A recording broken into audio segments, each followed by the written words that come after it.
Season 5 of Aussie Gold Hunters is coming to an end, and some of our teams are having their final wayouts of the season. First up, we had the Goldtimers. Really, this has been a struggle this season for them. Their first season as full time prospectors, and the results have not been very encouraging.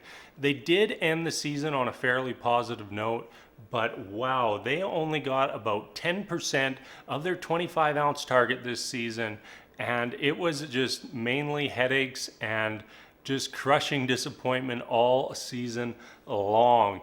You know, you want to root for the underdogs, but it was just painful to watch these two.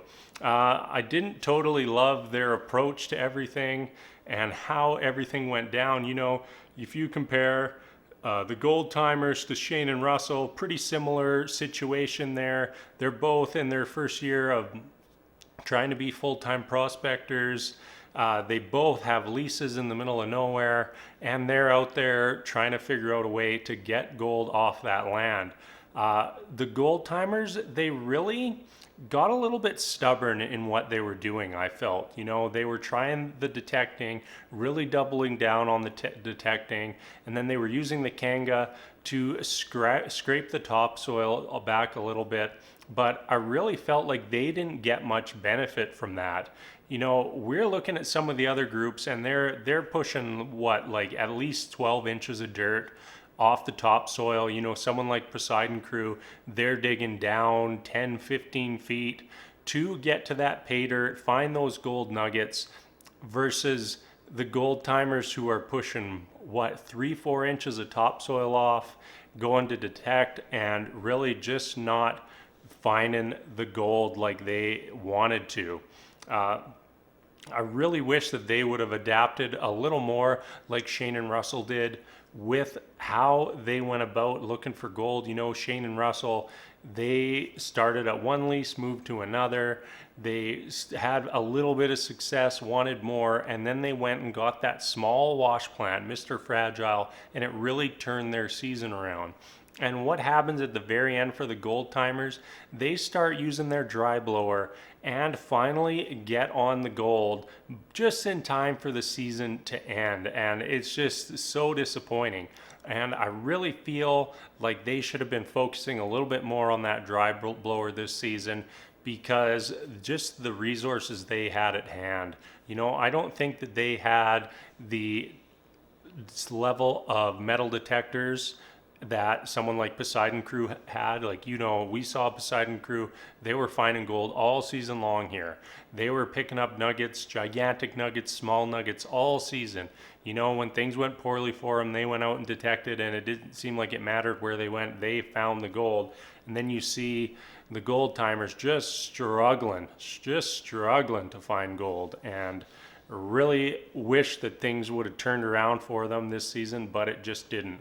It sounds like will be back again to prospect for more gold in the future, and I really hope that their game plan changes a little bit. All right, let's move on to the Gold Gypsies.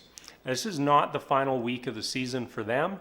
They will have another way out, another week, but this was a pretty rough season for them as well. You know, their big payday comes from selling one of their leases back to the person that they bought the lease from after finding some gold in hard rock. And the Gold Gypsies just did not have the capabilities to extract that gold.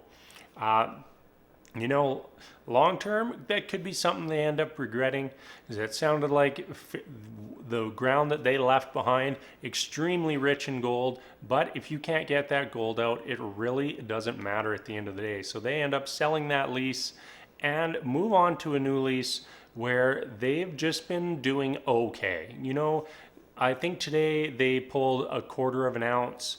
They're well off of their season goal. I actually don't know off the top of my head what their season goal is, but really, if it wasn't for that $20,000, they would be well short of it. You know, pulling a big nugget which could happen, always a possibility, is probably about the only way that they reach their goal in their last week of the season. I really like this pair all season long, Chris and Greg. You know, when Chris finds a piece of gold, you can just see how happy she is, and it really even puts a smile on my face every time I hear her start exclaiming over that little 1 gram piece of gold. It's a big deal to her, and that kind of excitement is probably something you only get from finding gold. All right, lastly, we have the Dust Devils. This has probably been my favorite group all season long. They have a little bit of a different approach. You know, they're not afraid of doing things differently, looking in different places to find gold than the other guys. You know, they're processing a lot of material. That seems to be their MO. They're not out there detecting. They're not out there looking for nuggets. They want to find that fine gold. They want to find the gold that everyone else has overlooked. And that is what they specialized in this season. You know, they close out their season with the biggest gold haul in Aussie Gold Hunters history with just over 400 ounces. You know, what a fantastic result for these guys. You know, they're really two friends and their dads. That's the primary core of their group, and it's good to see them have success. And I really liked just pretty much everything about them all season long. Like I said, they were taking a different approach. You know, one point this season, they bought a used centrifuge for $8,000, and one of them went, washed it off, washed all the dirt off, kept the dirt, processed that dirt for gold, and ended up recouping the cost for that centrifuge just with the dirt and dust that had built up on that machinery. You know, that is just thinking outside of the box. That's something somebody just wanted to get rid of. They bought it, they still have the centrifuge, and essentially got it for free because of all the gold that was still on it. You know, they're processing waste dirt, waste material from a mine, you know, all sorts of trash and everything in there, but they're pulling out gold.